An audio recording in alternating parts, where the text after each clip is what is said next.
all those assembled. Welcome to Tuesday. And if it's Tuesday, it must be Young International Storytelling Time. And boy, is it time. And we have some wonderful folk lined up. We have Princess Jasname and Princess Kinza, and they're going to share stories with us in just a moment. And I want to wish everybody a happy new year and a terrific Tuesday, no matter what time it is in your part of the world. All right, so Jasname, would you mind starting? Yes, I'll start.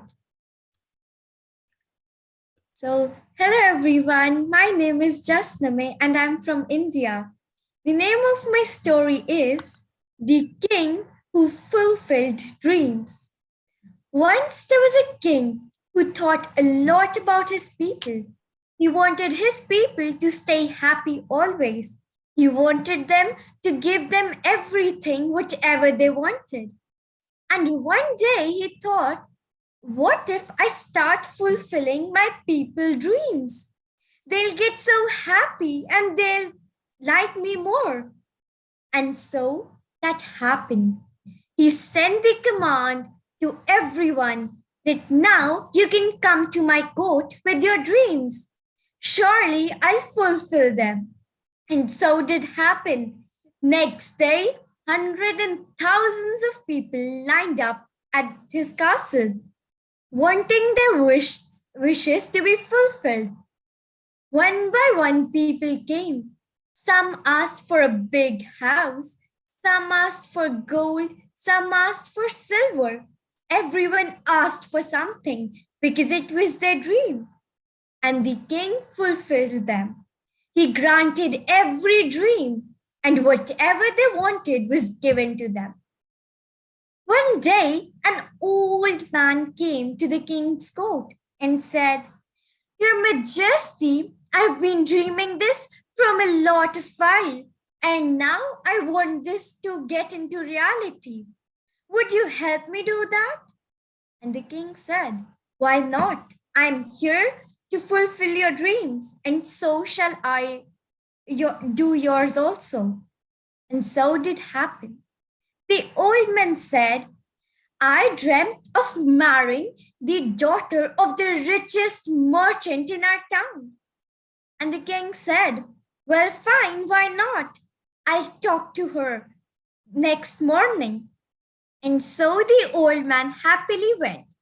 On his way, he met that rich merchant and said, Do some arrangements. I'm marrying your daughter tomorrow. The king has said that. And now the merchant was surprised. What? You can't marry my daughter. Did you ever look at yourself? You're so old and my daughter is so young. This can't happen at all. Then he said, Let's see if you don't follow the king's order. And he went happily.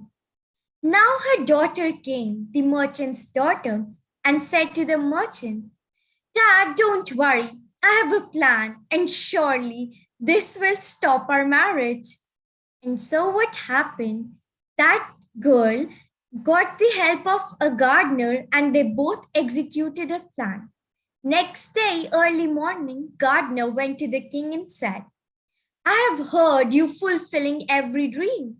So I have a dream. I hope you'll fulfill it. And the king said, Why not? I'm here to do that. And so he said, But I will have to whisper it in your ear because it is a secret dream. And so he whispered into the king's ear. And the king was angry now. He said, No, this can't happen. Just think before dreaming. And then the gardener said, Did you ever thought before telling the old man that you'd marry a girl which is too young? You should stop that. You should think before granting any dream. And then the king realized and said that I won't fulfill any dreams from now. Everyone will get what they need, but not what they dream. Thank you.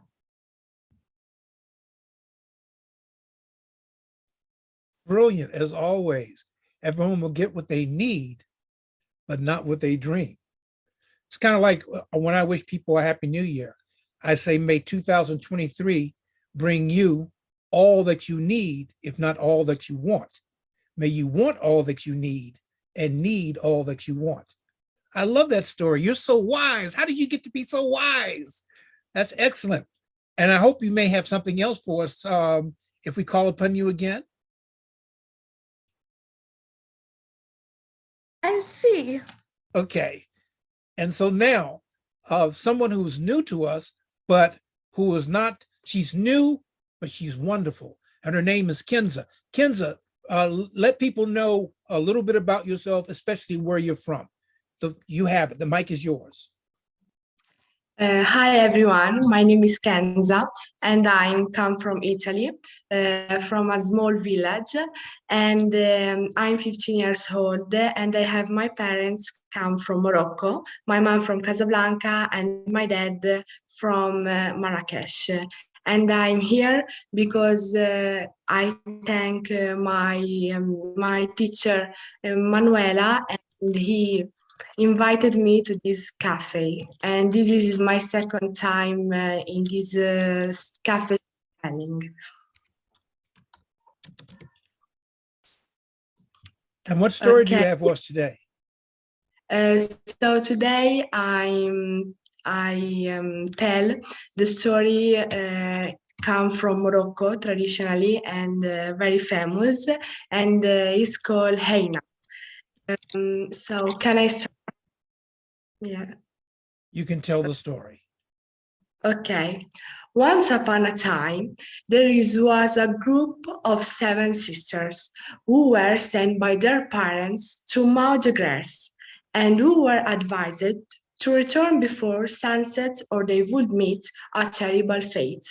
While they were moving the grass, all 7 sisters found precious objects. Some found jewels, others found bracelets, but one of them, the most beautiful, called Heina, found a beautiful jewel. It was very precious, but also very heavy.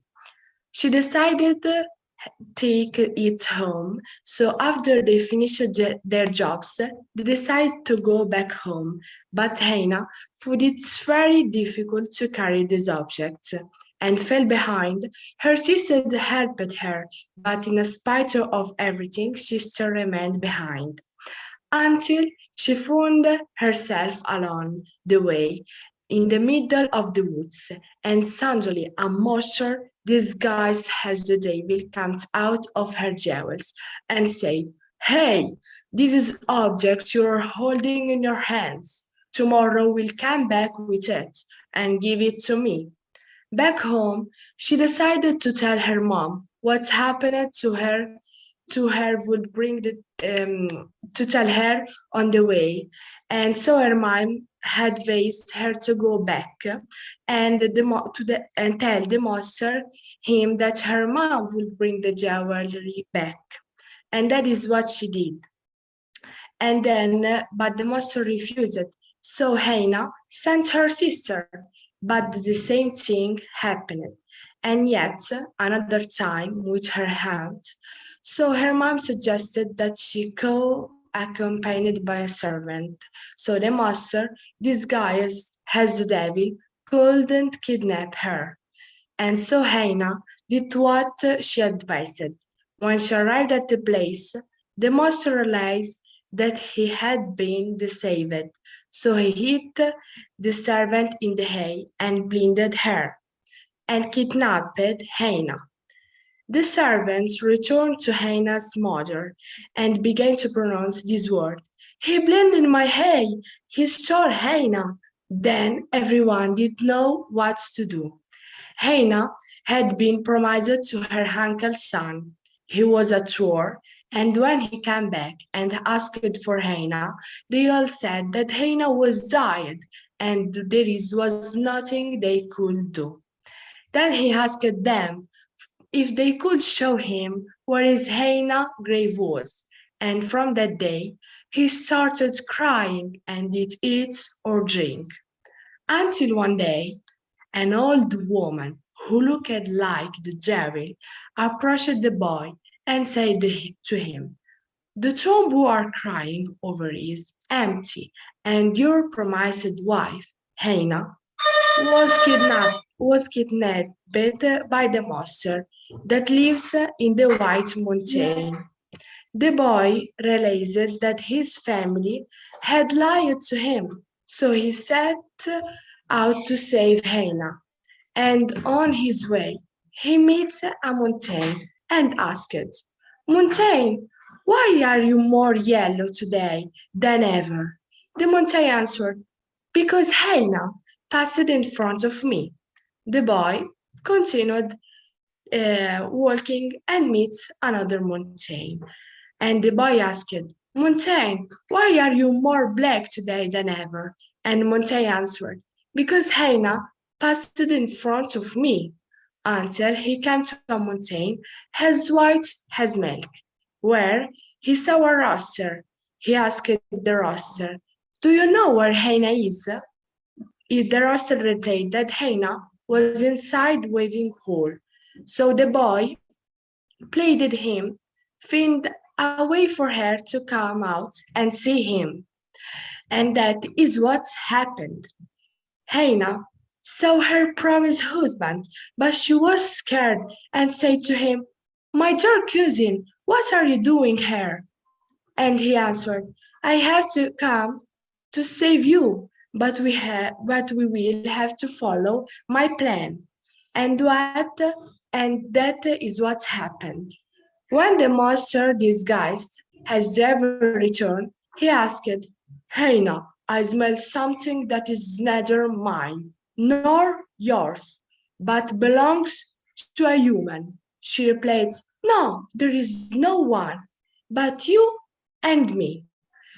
When night came, Hannah decided to run away without letting the monster see her, and she found her cousin waiting. Suddenly the devil noticed her absence and go on her tracks. The boy began to throw needles at him, and then he threw Saul at the devil.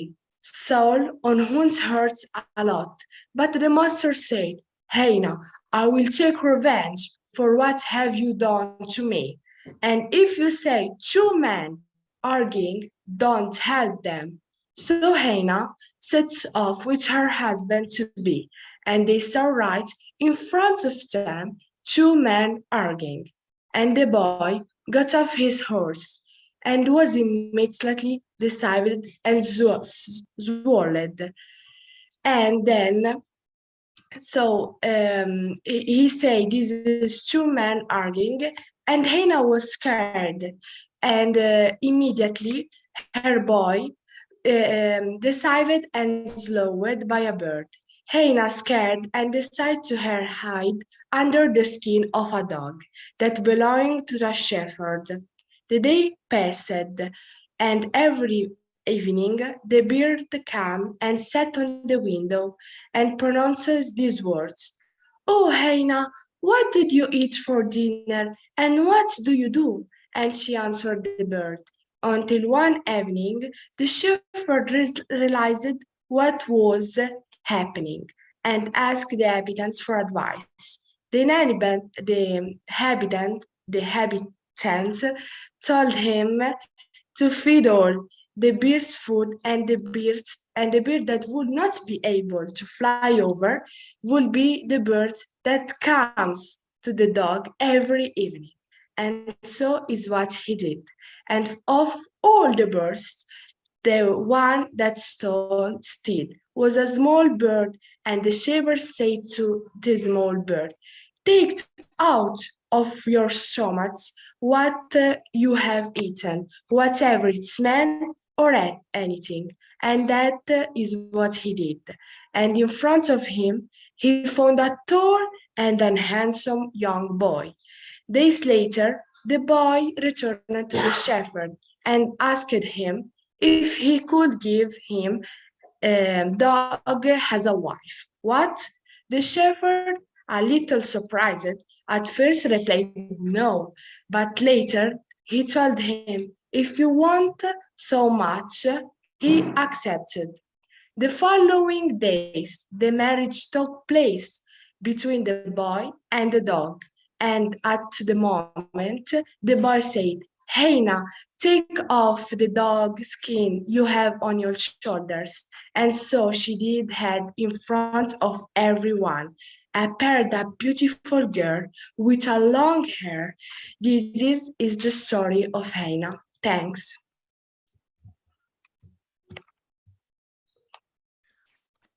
Wonderful, wonderful, wonderful. I Thanks. think your teacher's here. Tell everyone the name of your teacher. My teacher is Manuela Kelly Calzini. Yes, and she has this great big smile. She must be so proud. So I tell you what, Manuela, would you like to say something about Kenza and her story? You have to unmute.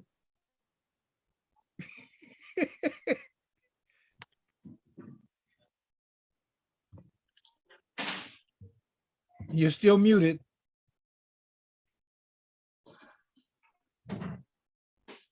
There we are. Sorry, I'm on there the you are. telephone. I was on the phone because I was driving and hi everyone. Hello, Jasna May, if you're still there. No, Jasmine had to go. She has school in the morning and it's very late where she is.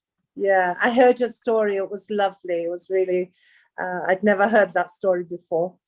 So thank you, Jasna May, when you see this. And Kenza, yes, this evening chose a story which her mum told her from the Moroccan tradition. And she translated it herself directly from Arabic to English. And I, just glanced at it before she came live this evening to you all. So well done, Kenza. It was very much your own effort today, 100%, I would say. All right. Thanks. Mike, would you like to say something about Jasna May, who can hear it on the playback, and about Kenza? You have to unmute, Mike. We're having problems this evening with Unmuted, sorry. Yeah, I didn't catch when you said Mike. So I'm waiting for someone else to talk, but they weren't because you said me, which is how it goes. Two great stories, two great tellers, really lovely. I wanted to know what the gardener whispered to the king in Jasna May's story.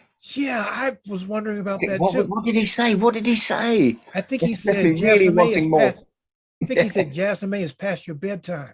May Uh, have done that. Yeah. Because she I had to love- leave early because she had school in the morning and it was very late. Yeah. I can stay late because I haven't got school tomorrow. Oh, you didn't hear? You didn't get the memo? No. Kenza, I loved your story. I loved your telling. It was brilliant. Thanks. It sounded a lot like you'd kept the essence of a Moroccan story. So really well done. Because often in a translation, you lose stuff, and it sounded like you didn't lose anything. Brilliant. Oh, wow. High praise indeed. And Norman, would you like to say something about Jasna May and Kenza? Okay, thank you. Yeah, Jasna May, that was a great story, and I loved the way in the story the daughter turned it on to the king. I'm guessing that what whispered is, my dream is that I not marry the old man, or the old man not get married to the daughter. So that makes it a contradiction. And if the king is promised to make every dream come true, he can't do impossibles. So, All right. in other words, he did it right. And Kenza, I loved your story. I love the evenness of tone. As you said, you translated it, and so the energy was quite good throughout the whole thing, and without having you search for oh yes, did I get this part? No, I didn't have any feeling of that. You had command of the story. I was curious about how it sounds in the original Arabic. I'd love to hear a piece of that, just to Good know if you have a little piece of that or the story. I would love to hear that again. If you want, I studied the whole story in the original Arabic. So if you want, I told a little part of this story if you Yes. want. Oh, yes. We have the Okay. time. Okay, so جات حكايتنا وجات وكتعاود على واحد الدرية باقا صغيرة وسميتها هينة وكانت زوينة وكانت بين عندها 7 الخواتات كاملات مشاو يحطبوا الحطب وفي مشاو لقاو 7 الحوايج وحده لقات براسلي وحده لقات ضمه وحده لقات كولي ولكن هينا لقات واحد التسبيح ذهب وثقيل ايوا بقات غاده بيه غير هو ديما كان كيخليها ترجع اللور هذاك الشيء علاش فين كانت غاده خواتاتها كانوا كيعاونوها ولكن ما كانوش كيقدروا يجيو ويعاونوها بزاف هذاك الشيء علاش فين كانت غاده في الغابه بقات بوحدها والغابه كانت مهجوره والليل وصل وفداك التسبيح هو يخرج ليها واحد الجن هاد الجن قال لها غدا غادي ترجع عندي وتعطيني التسبيح قالت لي واخا ومن بعد هي تمشي لدارو وهي تعاود لامها داكشي اللي وقع عليها وهي تمشي عندها هي تقولها ماما راه تلاقيت مع الجن وقال لي غدا خاصني نجيب ليه التسبيح قالت لها واخا ولكن لا بغيتي ما يخونكش رسليني قولي لي غادي نرسلك ماما وتمشي عندك وتعطيك التسبيح قال لها واخا مشات النهار الاخر مشات عند الجن وقالت لي غدا اليوم غادي نجي ماما وغادي تعطيك التسبيح قال لها لا انا ما باغيش امك انا باغيك نتيا النهار الاخر رجعات وقالت لي غادي نعطيك اختي هي اللي تجيب لك التسبيح قال لها لا انا بغيتك نتيا ما بغيتش اختك مشات عنده النهار الاخر قالت لي انا غادي نرسل لك خالتي قال لها لا انا باغيك نتيا ماشي خالتك من بعد هي تقول لها امها لا بغيتي تخدعي خاصك تجيبي معاك الخدامه ديالك وتركبي فوق ظهرها وتغطي باش تعطيه تسبيح باش ما يخونكش قالت لها واخا مشات عندها النهار الاخر وقالت لها وهي تقول ليه ها انت انا جبت لك التسبيح ولكن الجن كان ذكى منها وعرف الخطه ديالها هو يشد ويعمي هذيك اللي كتخدم معاها وخون حينه المهم الخدامه ديالهم رجعات بدات كتبكي وكتقول لهم عيني يا عمات وهينه مشات عيني يا عمات وهينه مشات ومن بعد عرفوا ان كلهم ما يقدروا يديروا لها والو. This is a little bit of this story. It is told about the first part. So, But it's so what I think it's David Heathfield that always talks about and also John Rowe that talks about the musicality of stories when they're told. And you're telling it in Arabic, but the musicality, it holds us. We're spellbound. And plus, you're a marvelous storyteller. So it holds us and it's beautiful. And I think sometimes the musicality, the essence of a story transcends language. So thank you very much for sharing it. Now, I want to put you on the spot. Do you have another story you could share with us?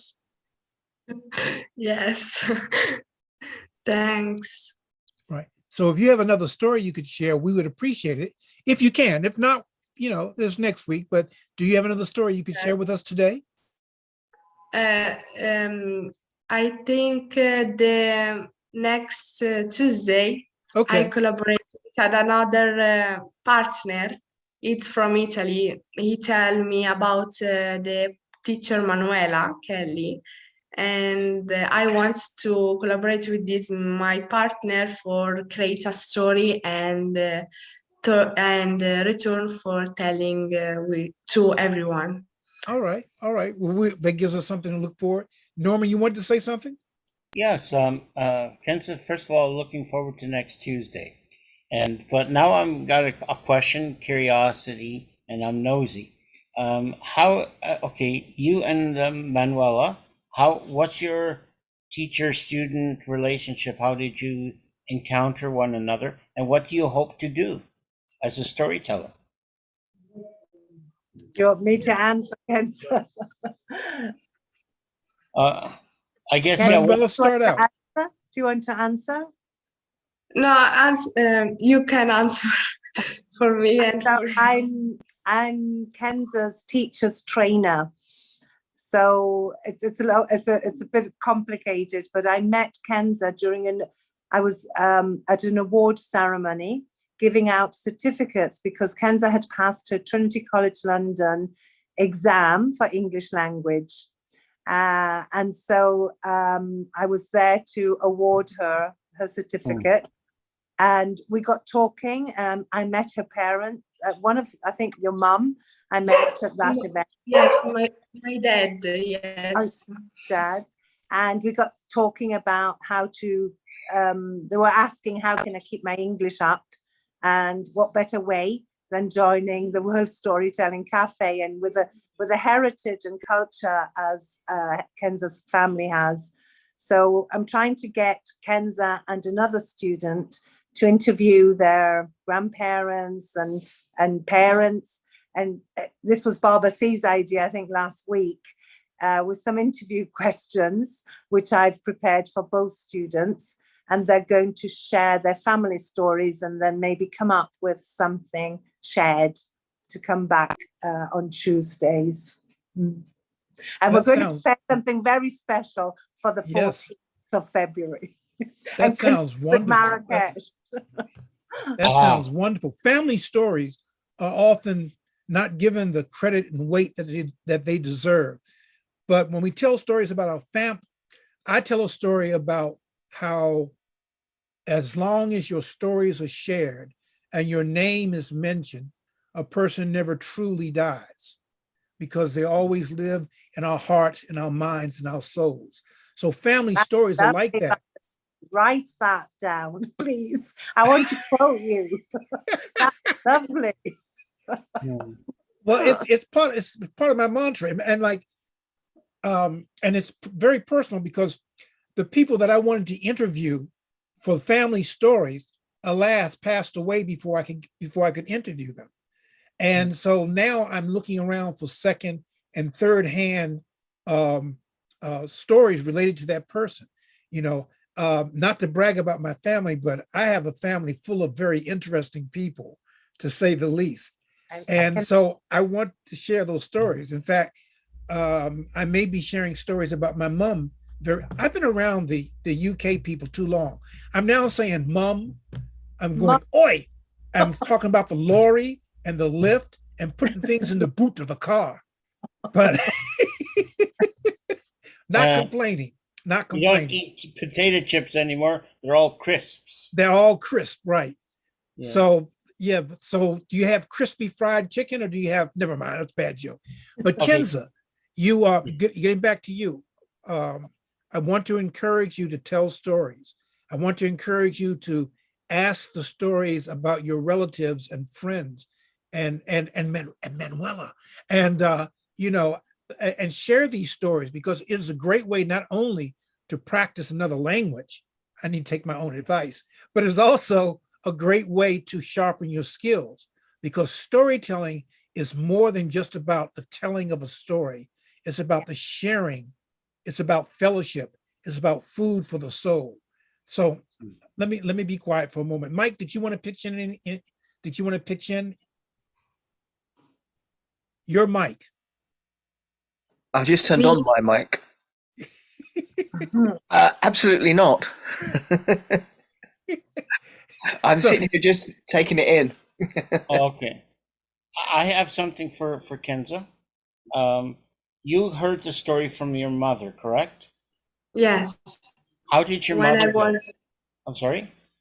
When I was younger, my mom told me this story after I go to sleep, or because this story is very famous and traditionally from Morocco. Then my every family told me this story, but it is for every story Moroccan. Then I wanted to tell this story to this cafe. And sorry for my English is not very good, but I'm trying to communicate. No, your English is good. Your English is much better than my Arabic. And it's definitely better than my Italian. And mine. So your English is good. And I understand what you mean to Kenza, so That is fine. No, because why I am curious is this is one of the few times I've had a chance to speak with somebody who got a story from somebody else within their family. And Mhm. it's almost like it's a treasure, a bowl that has been passed from hand to hand. And I don't know how many bowls or treasures are within your family. Our family did not tell stories. And this is not a place for me to tell mine, but it took me many years before I even discovered storytelling. And so the journey to sharing stories was a long one for me and still a happy one. Now you said 14th in Morocco, so there's going to be a surprise, right? We're going to connect online. We can't come to Marrakesh this year, but Mhm. we're going to save up to come next year. It'll be the In year after. 25. The next one after this year will be in 2025. Okay, you have we 2 have more years. time. We have more Yes, time. yes. Mhm. Hey, Kenza, I just had an idea. Do you have any questions you want to ask of us? For this, okay. If I ask Mr. Mike and Mr. Norman, have you in your life write a book and the name of this book if you write? All right. I've written 3 so far. They're all children's picture books. I've probably got some up here, but I won't waste time. And they're about. I play Father Christmas. I'm not the real Father Christmas, but I pretend to be him at Christmas. And they're all stories about the gingerbread man meets Father Christmas, Father Christmas and the Lighthouse, and Atul's Wonderful Christmas, which is based on a Punjabi tale called The Drum, but it's sort of been anglicised to make it into an English language children's book. I don't know about Norman. What's your position, Norman? Um, I have composed a lot of oral stories, original ones, and one of them, but I've only had one story published, and in a book called Ghostwise by Dan Yashinsky. And the shorten, a boy gets lost in the woods. He ends up meeting a strange old woman in the middle of the woods, and he ends up being taken down to a skeleton. And then in the morning, he reassembles himself. And at the beginning of the story, he's very lazy. At the end of the story, he's very hardworking. And it's called Jack and the Old Woman of the Woods. And it's one of my favorite stories to tell. It's my own belief that books are just holders of stories. Stories live when we know them and tell them, but that doesn't mean books don't have their value. And so I am working on a series of stories set in my home of the Ottawa Valley, and one of them called The Lost Melody, the story the Frozen Fish Mine, things like that. So I have hopes of publishing. Okay. That's Thanks it in for a that. nutshell. Now, you Thank didn't you ask me, for but I have a lot of stories in storage. so, Oh, uh-huh. but I actually published a play that won 4 awards. So it won, I think, Best New Playwright, Best Actor, Best Director, and I had a gentleman who played the drums, and unfortunately, he got sick just before we did the competition, and he couldn't talk. But the judges were so impressed with his facial expressions that they came up with a judges award just for him. So that was good. And I represented Washington, D.C. in the regionals and walked away with one of 4 best actors. What's the name? Hey, Oh, it's called How the Baboon Got a Shiny Behind and Other Tales. How the Baboon Got a Shiny Behind and other tales. Look it up. Look it up, Baba Singh. It was self-published, and we're looking for it because we want to go ahead and have it published on a wider range. So it's in storage somewhere. I have a lot of stuff in storage. But that's a brilliant question, Kenza. Thank you for asking. And I think Can we I- have time. Go ahead. Can I ask you a second question if there is a time Oh, for yes.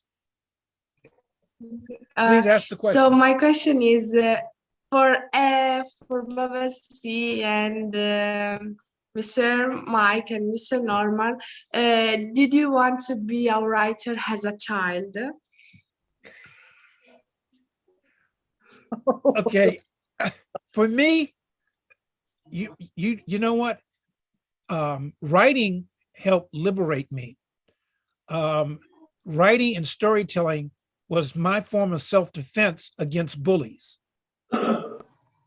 And I started writing stories in what we call primary elementary school, but I had not planned on becoming a storyteller. My field was science. I wanted to go into oceanography. And up to college, I studied microbiology.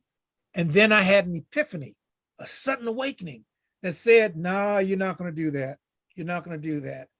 And I went into radio and television production, started doing regional theater, was part of the poetry renaissance here in Washington, D.C. back in the 1970s.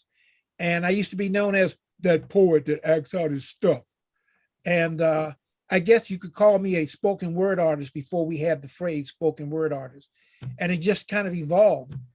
But I tell you, when I was talking about family stories, and then I'm gonna say this and then I'm gonna turn the floor over to Mike and Norman. In 1976, during the United States Bicentennial, I was down at a very prestigious festival called the Folk Life Festival. And there was a man telling stories. And I said, he sounds like my Uncle Charles. It was my Uncle Charles.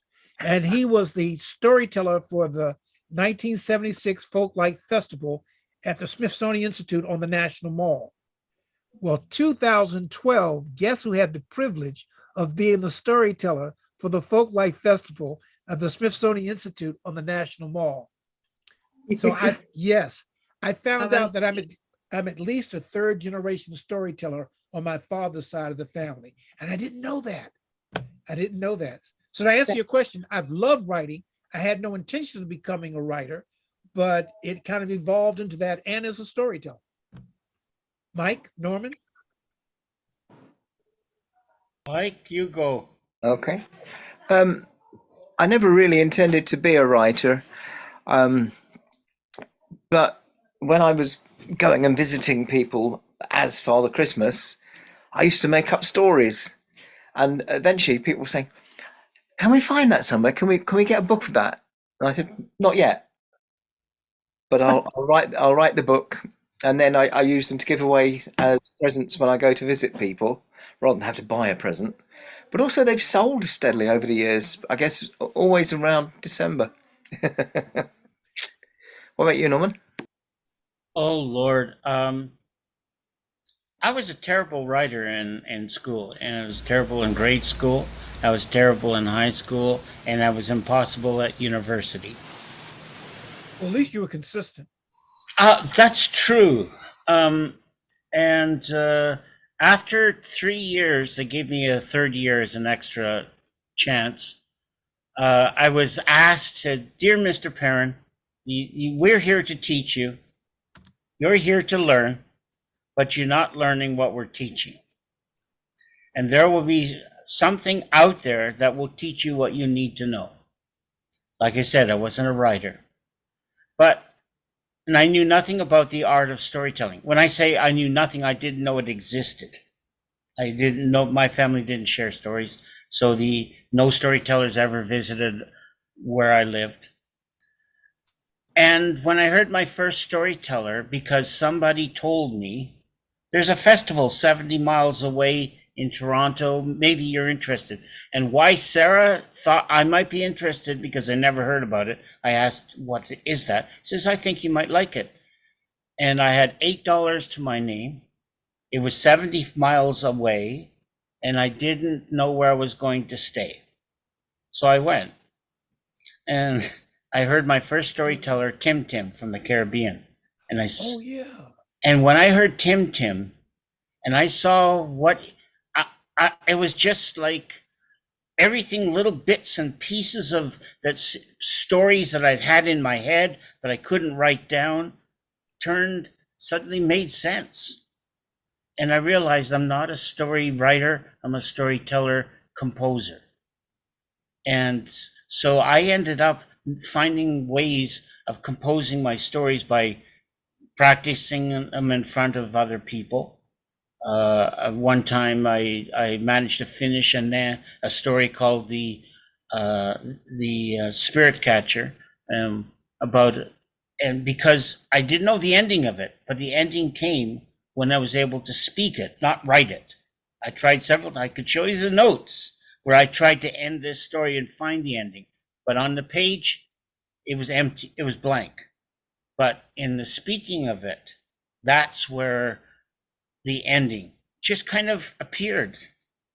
Now, I don't know how much this makes sense, but now the challenge is I have to become a writer, because in the world we all live in, stories have to rest for a while in a book, and other people read them, and hopefully what I intend to write will be of interest to the reader.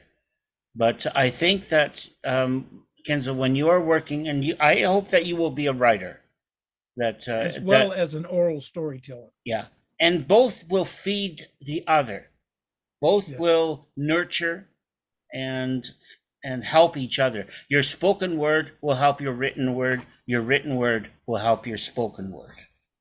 And so that's my end of my little lecture. And just to make a happy ending to the story I told about being kicked out of the university, 4 years later, I was invited to do a presentation on storytelling.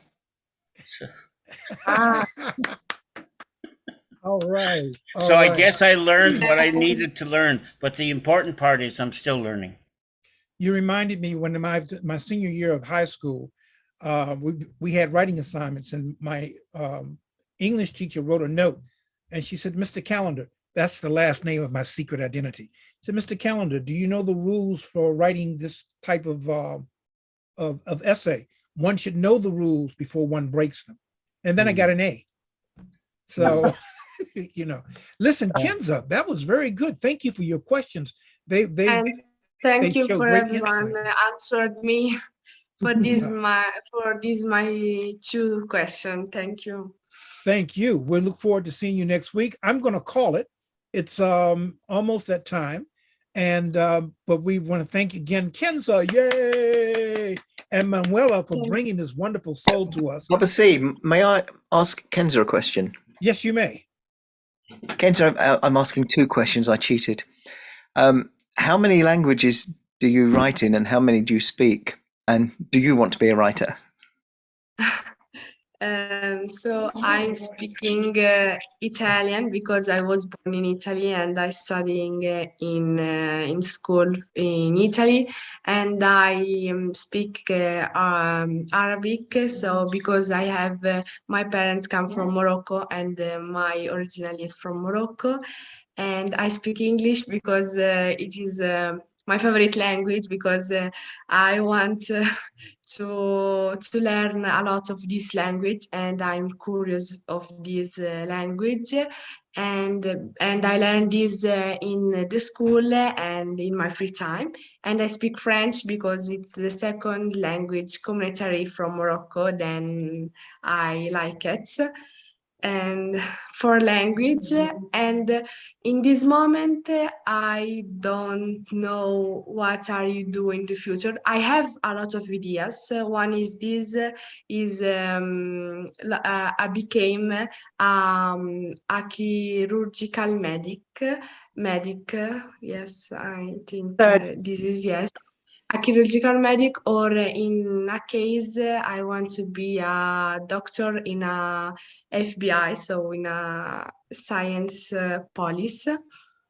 And this is a dream, and I want to be a real dream, become a real dream, and I work. But I like write. I like a lot write. Then at school I go very good when I write text. I like in Italy his name Yellow Story for crime and yes, for crime. Sherlock Holmes. I like it a lot, and I like it a little bit horror films, and I like story. Then he had a beautiful hand. All right. That's a great note to end this on. Thank you very much. And I look forward to seeing you next week. Manuela Asante Sana, thank you very much for bringing us this wonderful soul. Kenza Asante Sana, thank you very much for your stories and your questions. Gentlemen, hopefully we'll see you next week. Oh, wait a minute.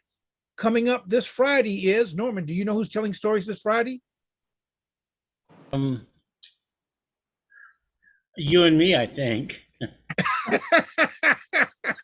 Right now, I haven't got my writing down here. Let's see.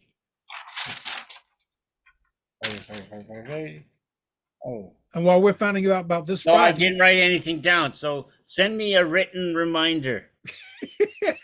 I'm trying. So- I feel exposed here in front of everybody. oh, gentlemen, I got to run. That's my Yeah. ride. They're waiting out front for me. Everyone have a great you. one. Happy New Year's. See you next Tuesday. Tune in Friday for Stories for Children. Everyone, take care. Right. Peace. See you then. Bye bye. Thank you. Thank you. Bye. Bye. Shukran. Sukran.